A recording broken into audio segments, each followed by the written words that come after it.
July 15. We work by grace.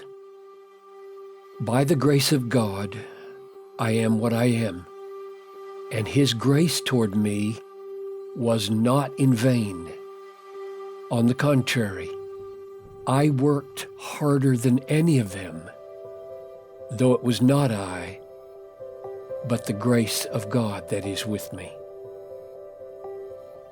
Paul realized that the first part of this verse might be misunderstood. I worked harder than any of them. So he goes on to say, though it was not I, but the grace of God that is with me. Paul does not trace his obedience back to his thankfulness for past grace. He traces it up to moment by moment ever arriving grace. He is banking on the promise of God's future grace to arrive at every moment of need. In every instant of Paul's intention and effort to obey Christ, grace was at work to produce that intention and that effort. Paul did not bring about his work merely out of gratitude for past grace, but in moment-by-moment reliance on the arrival of promised grace. Paul wants to emphasize that the ever-arriving grace of God is the decisive cause of his work. Does it really say that? Doesn't it just say that the grace of God worked with Paul? No, it says more. We have to come to terms with the words, though it was not I. Paul wants to exalt the moment-by-moment grace of God in such a way that it is clear that he himself is not the decisive doer of his work.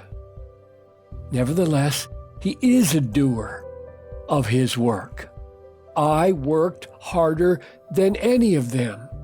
He worked, but he said it was the grace of God toward me. If we let all the parts of this verse stand, the end result is this. Grace is the decisive doer in Paul's work.